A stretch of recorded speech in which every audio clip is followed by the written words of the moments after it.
बीमारी के बाद हमने इनको कोई सख्त चीज़, अजनास, गंदम, किसी किस्म का कोई दाना वगैरह नहीं देना जब तक कि जानवर पूरी तरह से तैयार हो जाए। ये जो आप देख रहे हैं खुश्क घास, दरख्तों के पत्ते, इन्हीं चीज़ों पे आपने अपने जानवर को रखना है ताकि जानवर जो है दोबारा पेट के मसले में उनका ना हो, मोशन वगैरह में ना आए।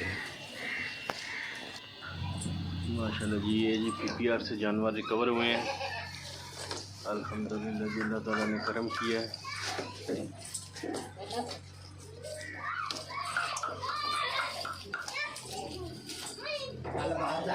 बाकी इसकी डिटेल वीडियो जी जल्द अपलोड करेंगे। वीडियो तो वो थोड़ी लंबी होगी और जनाब फुल ऑफ इंफॉर्मेशन होगी। अभी वो डरे हुए हैं कि जनाब टीके लगाने वाला आ गया, तो अल्हम्दुलिल्लाह जी खा पी रहे हैं अच्छे से।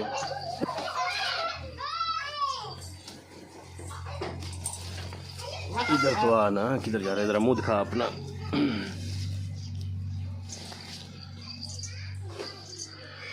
इसका जी पूरा होंठ जो है वो कट गया था, बल्कि काटा था इतना ज़्यादा ख़राब हो गया था, जख्म होने की वजह से कीड़े आ गए।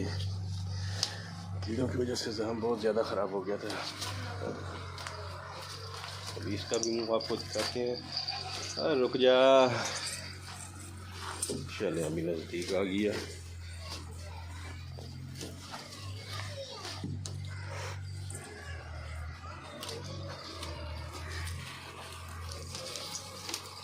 ये देखें जी इसके मुँह की कंडीशन।